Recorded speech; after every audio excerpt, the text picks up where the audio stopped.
धारम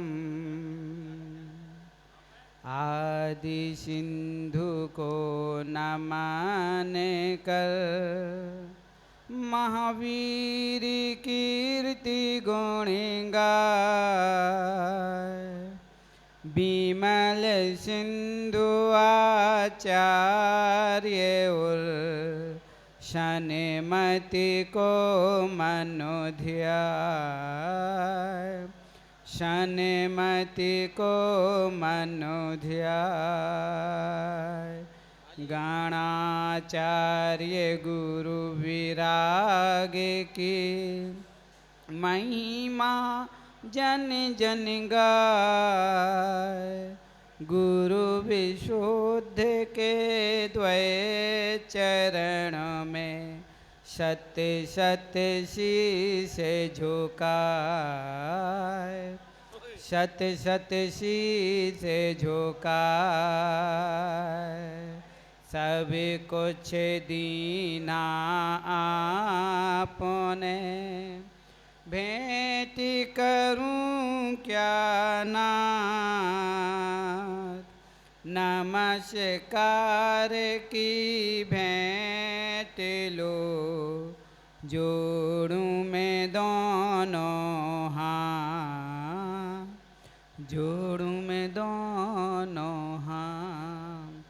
जय बोलिए अनंत अनंत सिद्ध परमेश्वरी भगवान की जय बोलिए देवादिदेव 1008 से अतिशयकारी चिंतामणि पार्श्वनाथ भगवान की जय बोलिए परम पूज्य आचार्य भगवान श्री विमल सागर जी आचार्य सन्मति सागर जी महाराज की जय बोलिए परम पूज्य गणाचार्य आचार्य भगवान विराग सागर जी आचार्य विद्यासागर जी महाराज की जय बोलिए परम पूज्य पट्टाचार्य आचार्य भगवान श्री विशुद्ध सागर जी महाराज की 2.5 दीप में विराजमान 3 कम 9 करोड़ मुनिराजों की बोलिए समय जैन धर्म की बोलिए परम पूज्य मुनि श्री अनुपम सागर जी महाराज की समस्त मुनि संघ की जयकारा गुरुदेव का। महानुभाव अबोध से बोध की ओर बोध से बुद्धि की ओर और बोधि से समाधि की ओर ले जाने वाली है जिन देशना जिनका हम सभी लोग श्रवण कर रहे हैं। कहते हैं कि जन्म से मरण और मरण के बाद जन्म ये पंच परावर्तन ना जाने कब से यह जीव करता आ रहा है, लेकिन सत्य मानना इस युग में जन्म लेना कुछ लोग दुर्भाग्य मानते हैं तो कुछ लोग सौभाग्य मानते हैं, लेकिन महाभाग्यशाली वो होते हैं जिनके जीवन में माँ बाप और माँ बाप के साथ साथ गुरु का हाथ होता है। कहते हैं कि पिता के प्यार और माँ की लोरी की बात ही कुछ है। पिता के प्यार और माँ की लोरी की बात ही कुछ है।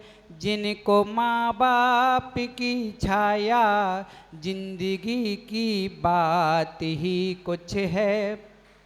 मुझे गुरुदेव ने जाना संभाला साथ दे करके, गुरु आशीष के कारण हमारी बात ही कुछ है। गुरु आशीष के कारण हमारी बात ही कुछ है। पिता के प्यार और माँ की लोरी की बात ही कुछ है। जीवन में माँ का मिलना, माँ के साथ साथ महात्मा का मिलना, और महात्मा और माँ के मिलने पर जिसने अपना जीवन समझ लिया संभाल लिया उसे परमात्मा मिलने में देरी नहीं लगती है। और जो परमात्मा पद पर स्थित हो जाता है उसकी आत्मा स्वयं परमात्मा हो जाती है। और हमारे जो अभी भैया वर्णित जी उनकी बहुत भावना थी कि मैं अपने माता पिता के हाथों से गुरु के हाथों में पिक्षिका प्रदान कराएंगे, और उन्होंने अपने माता पिता का सपना पूरा करने के लिए आज इस सभा में अवतरण दिवस के उपलक्ष्य में जो पिक्षिका प्रदान की है। देखना, एक जन ऐसे जीव हैं जो गुरुओं के हाथों में पिक्षिका प्रदान कर करके अपने सौभाग्य को सराहना करते हैं कि एक निर्गंत मुनि जब हाथ में पिच्ची धारण करता है तो ना जब तक हाथ में पिच्ची रहती है तो ना जाने कितने कोटि कोटि जीवों की रक्षा कर करके अपनी साधना आराधना करते रहते हैं। लेकिन कुछ जीव ऐसे भी हैं जो इस पिच्ची के विरोधी होते हैं और उन्हें लगता है कि ये पिच्चिका के पंख किसी जीव की हिंसा करके प्राप्त किए जाते हैं, लेकिन ऐसा कदापि सत्य नहीं है। सत्य मानना, अगर हम चिंतन कर रहे थे कि एक मेनका गांधी ने एक पिच्ची का विरोध किया कि मोर पंख रख कर के साधु के कारण कितने मोर मारे जाते हैं, हमने विचार किया अगर ये पिच्ची की मोर पंख की है, अगर मुर्गी और मुर्गों के पंखों की होती तो लगता कि मुर्गी और मुर्गों की हिंसा का भी दोष मुनियों के ऊपर थोप दिया जाता है ना। अरे कोई जीव हिंसा करने की, ये जीवों की रक्षा के कारण ही ये मुनिराज इस पिच्ची से एक एक जीवों की रक्षा करते हैं। अगर हिंसा दिख ही रही है तो जो बाजार में लटके हुए जीव दिखते हैं उनको रोक दिया जाए कि कम से कम चाहे शिवालय हो, चाहे जिनालय हो, चाहे कोई तीर्थ स्थान हो, तो कम से कम इतना तो प्रयास करो कि इनके आसपास मांस की दुकानें ना हो, मदरे की दुकान ना हो। लेकिन हर चौराहे हर गली में मदरा मांस बिक रहा है, उस पर तो हिंसा दिख नहीं रही है। और एक दिगंबर मुनिराज अगर मयूर पिच्ची पंख का निर्दोष चर्या पालन करने के लिए ले रहे हैं, वो भी किसी जीव की हिंसा करके नहीं। जो मोर अपने स्वतः छोड़ देते हैं उन्हीं पंखों को संग्रह करके ये पिच्चिका धारण की जाती है। और ये परंपरा आज की नहीं है, ये परंपरा आदिनाथ के परंपरा से चली आ रही है। इसलिए ये परंपरा कोई नई नहीं है कि मयूर पंख ही सी लेंगे। इसलिए माताओं, ऐसे जीव धन्य हैं जो गुरुओं के हाथों में पिच्चिका प्रदान करते हैं।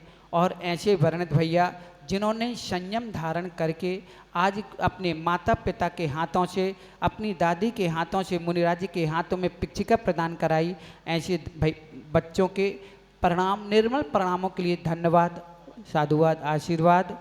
अब ज़्यादा कुछ नहीं कहेंगे क्योंकि समय हो चुका है। इसलिए पिता के प्यार और माँ की लोरी की बात ही कुछ है। कई लोग सोच रहे होंगे कि धन्य इनके माता पिता।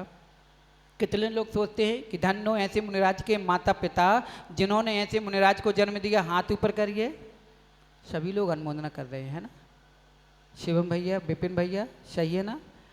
तो कम से कम ये युवा, क्यों मयंक भैया, नाभिनंदन, सोच रहे हो ना कि धन्य ऐसे माता पिता जिन्होंने ऐसे संतों को जन्म दिया। अरे तो कम से कम कब तक ऐसे माता पिता को धन्यता का पात्र बनाओगे?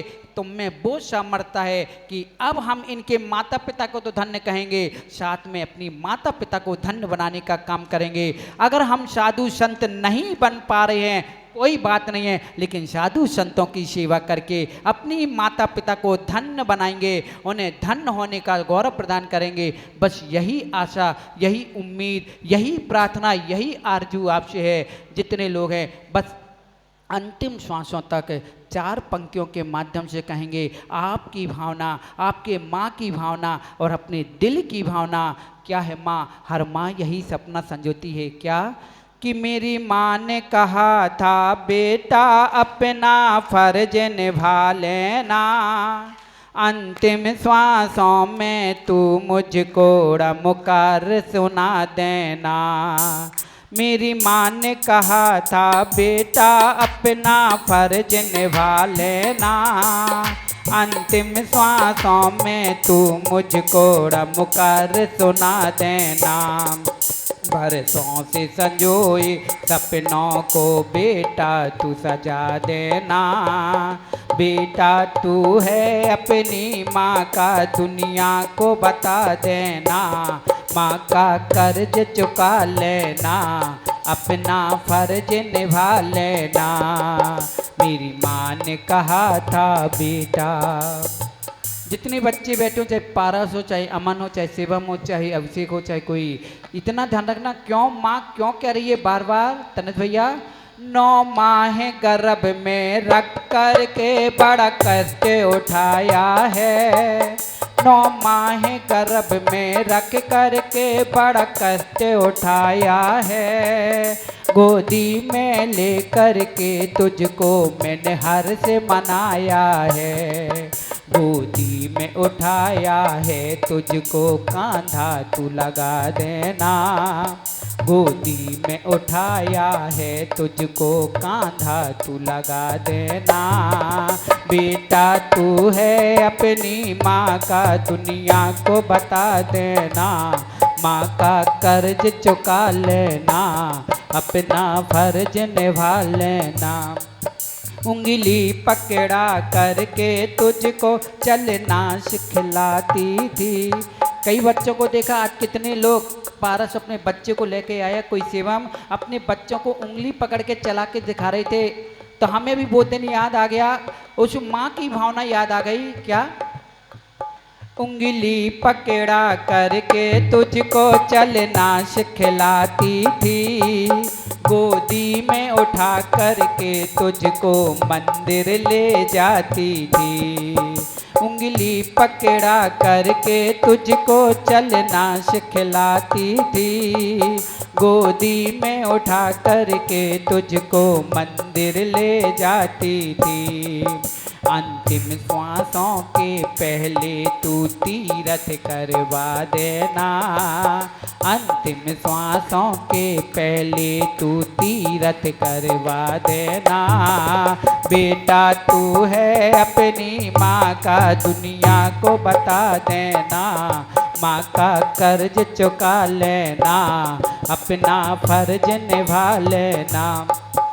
ऐसी भी माँ है, माँ जो गरीबी में रह कर के दूसरों का काम कर कर के अपने बच्चों का पालन पोषण कर रही है। स्वयं भूखी रहती लेकिन बच्चों का निवाला बना बना के खिलाती है। तो क्या है? मेहनत मजदूरी करके मैं तुझको पढ़वाती थी।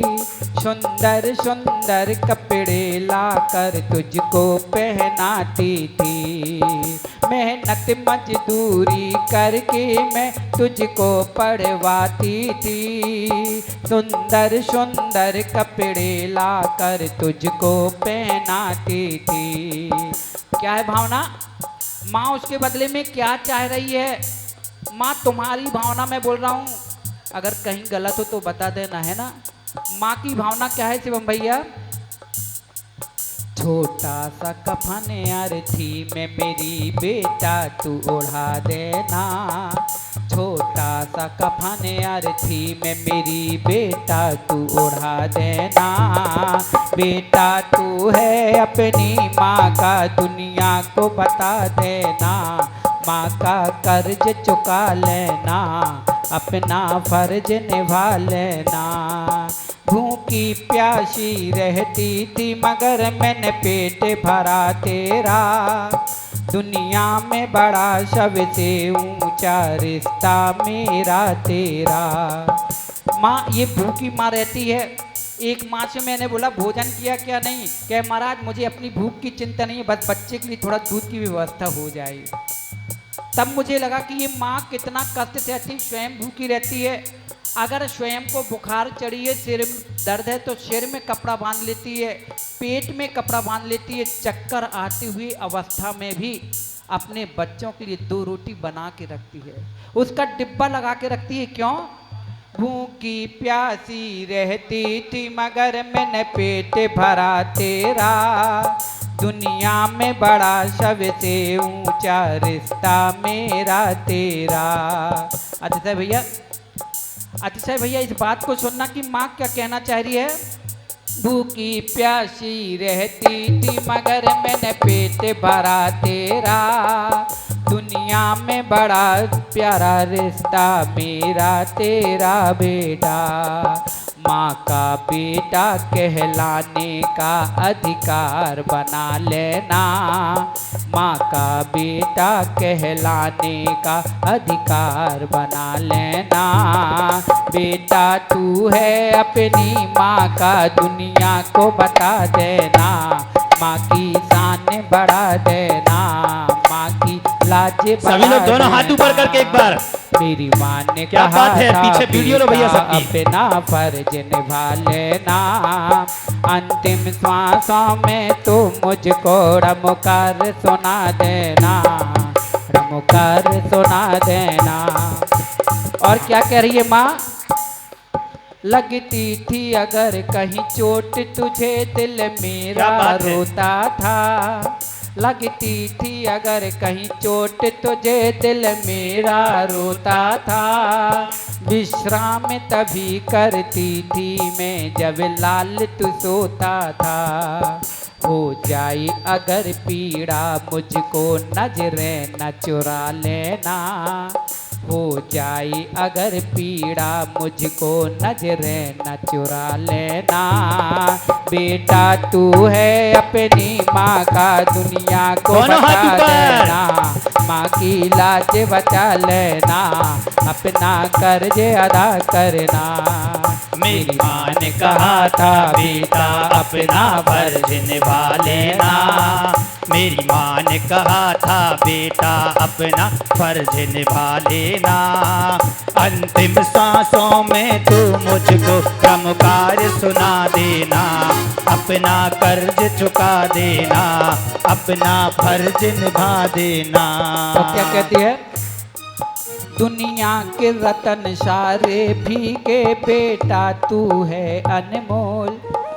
क्या होता है शिवम भैया कि माँ बाप अपने बच्चों की खातिर परदेश छोड़ के घर वापस आ जाते हैं, लेकिन आज के बच्चे पैसों की खातिर माँ बाप को छोड़ के परदेश चले जाते हैं। उन बच्चों से कहना है कि तुम्हारी माँ क्या बोल रही है? दुनिया के रतन सारे फीके बेटा तू है अनमोल, मन हर्षित मेरा हो जाता जब सुनती तेरे बोल। क्या बात है? दुनिया के रतन सारे फीके बेटा तू है अनमोल, मन हर्षित मेरा हो जाता जब सुनती तेरे बोल, अपनी मीठी वाणी से मुझे रमुकार सुना देना, अपनी मीठी वाणी से मुझे प्रभु नाम सुना देना, अंतिम श्वासों में तो मुझको रमुकार सुना देना, माँ का सभी के हाथ कर्ज ऊपर। चुका लेना, माँ का फर्ज निभा लेना। मेरी माँ ने कहा है। कई लोग तो बाहर निकल गए हैं, क्यों? कुछ लोग सोच रहे हैं कि महाराज पसीना आ रहा है। हाँ, आज सबको पसीना आ रहा है, किसी के माथे से तो किसी की आंखों से, किसी के माथे से पसीना आ रहा है तो किसी की आंखों से पसीना आ रहा है, लेकिन सत्य मानना माथे से पसीना उनका आ रहा है जो माँ बाप को दूर करके खो बैठे हैं, इसलिए माथे से पसीना आ रहा है, और जो माँ बाप की सेवा में लगे उनकी आंखों से पसीना आ रहा है। इसलिए जीवन में कुछ मिले ना मिले युवाओं, कम से कम 3 चीजें अपने जीवन में मत खोना। पहला माँ बाप की सेवा, दूसरे अपने गुरु की सेवा, और तीसरे अपने परमात्मा की पूजा भक्ति से दूर मत होना। अगर 3 चीजें तुम्हारी जीवन में रहेंगे तो सम्यक दर्शन बना रहेगा, सम्यक ज्ञान बना रहेगा और सम्यक चारित्र बना रहेगा। और जिस दिन माँ बाप से दूर हो गए, गुरुओं से दूर हो गए, प्रभु की भक्ति से दूर हो गए, तो मैं 3 काल में सम्यक दर्शन ज्ञान चारित्र होने वाला नहीं है। अगर चाहते हो तो सब में पहले अपने माँ बाप की कद्र करना, अपने गुरु की सेवा भक्ति आज्ञा का पालन करना और अपने भगवान की पूजा भक्ति में लग लेना। कहते हैं जो अपने माता पिता और गुरु के चरणों में 24 घंटे डले रहते हैं, उन्हें किसी के चरणों में झुकने की जरूरत नहीं पड़ती है। लेकिन जो माँ बाप के चरण नहीं छू सकते हैं, ऐसे लोगों को ही दूसरों की पैर छूने के लिए मजबूर होना पड़ता है। कभी अधिकारी करके सर करके पीछे पीछे दौड़ना पड़ता है। इसलिए पारस भैया अपने सभी युवाओं टीम से कहना, सब में पहले उठना, पहले माँ बाप के चरण छूना, फिर तुम परमात्मा की पूजा करना, और जहाँ गुरु मिल जाए तो उनकी सेवा में लग जाना। बस यही हमारे जीवन का सार है और हमारे माता पिता का संस्कार है। यही धर्म की रक्षा है, यही धर्म की प्रभावना है, यही जिन शासन नमोस्तु शासन के संस्कार हैं, इसलिए बोलिए परम पूज्य गणाचार्य आचार्य भगवान श्री विशुद्ध सागर जी महाराज की जय।